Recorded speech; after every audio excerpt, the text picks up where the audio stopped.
ফিলিস্তিন জিন্দাবাদ, ফিলিস্তিন জিন্দাবাদ। এই মুহূর্তে আমাদের হাতে এসে পৌঁছেছে কিছু গুরুত্বপূর্ণ অঘোষিত আন্তর্জাতিক সংবাদ। শুরুতেই জানিয়ে দিচ্ছি মধ্যপ্রাচ্য, ইসরায়েল এবং ইরান এর যুদ্ধের সংবাদ শিরোনাম। মধ্যপ্রাচ্যে আরেকটি মার্কিন রণতরী মোতায়েন করেছে যুক্তরাষ্ট্র। উত্তেজনা ছড়িয়ে পড়েছে পুরো মধ্যপ্রাচ্য জুড়ে। জানিয়ে দিচ্ছি মধ্যপ্রাচ্যে কি করছে যুক্তরাষ্ট্রের সেনাবাহিনী, কোন কোন দেশে রয়েছে তাদের ঘাঁটি। আরও জানিয়ে দেব গাজা থেকে ফিলিস্তিনিদের বাস্তুচ্যুতি মেনে নেবে না সৌদি আরব, বলছে পররাষ্ট্রমন্ত্রী ফয়সাল। এদিকে আরব আমিরাতের বিরুদ্ধে গণহত্যার অভিযোগ সুদানের।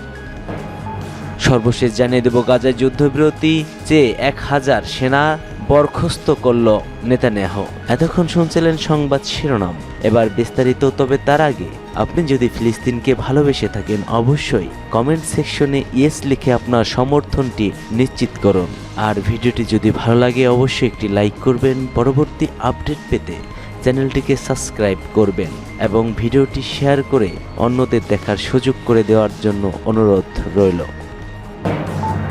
মধ্যপ্রাচ্যে আরেকটি মার্কিন রণতরী মোতায়েন, উত্তেজনা তুঙ্গে।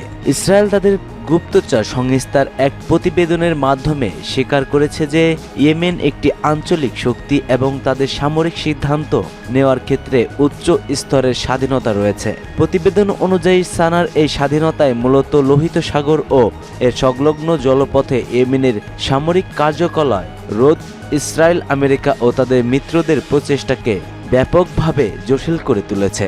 মার্কিন রণতরী ও যুদ্ধজাহাজে ইয়েমেনি সামরিক বাহিনীর একের পর এক ক্ষেপণাস্ত্র ও ড্রোন হামলায় বিপর্যয় হয়ে পড়েছে ইসরায়েল, যদিও তারা যৌথভাবে এখনও ইয়েমেনের বিভিন্ন অঞ্চলে বিমান হামলা চালিয়ে নারী ও শিশুসহ বাস্তুচ্যুত করে আসছে। যুক্তরাষ্ট্রের এই বিমানবাহী রণতরী মোতায়েনের সময়কালটি খুবই তাৎপর্যপূর্ণ, কারণ গত এক মাসে যুক্তরাষ্ট্রে ইয়েমেনে 200টিরও বেশি বিমান হামলা চালিয়েছে।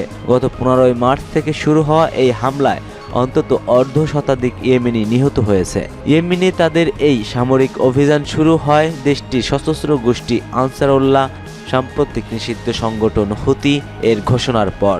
ওই ঘোষণায় গোষ্ঠীটি জানিয়েছে গাজায় ইসরায়েলের চলমান আগ্রাসনের প্রতিবাদ হিসেবে তারা ইসলামী যে কোনো জাহাজের আবার আক্রমণ শুরু করবে।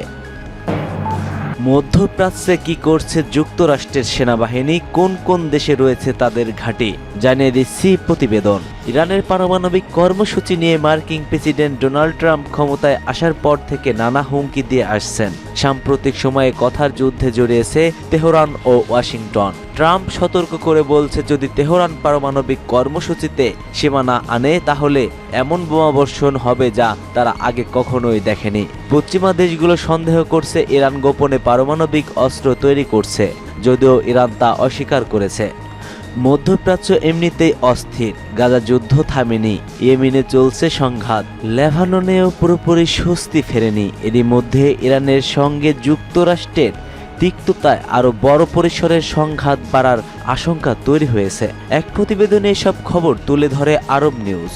মধ্যপ্রাচ্যে যুক্তরাষ্ট্রের সামরিক উপস্থিতি সম্পর্কে কিছু তথ্য তুলে ধরা হলো।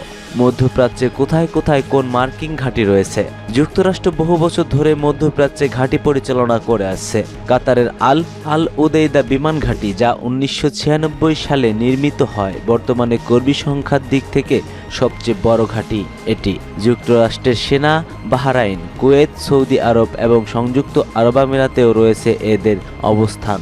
বর্তমানে অঞ্চল জুড়ে প্রায় 30,000 মার্কিন সেনা রয়েছে, যা পূর্বের তুলনায় অনেক কম। 2011 সালে আফগানিস্তানে এক সময় 1 লাখেরও বেশি সেনা এবং 2007 সালে ইরাকে 1,60,000-এর বেশি সেনা মোতায়েন করেছিল যুক্তরাষ্ট্র।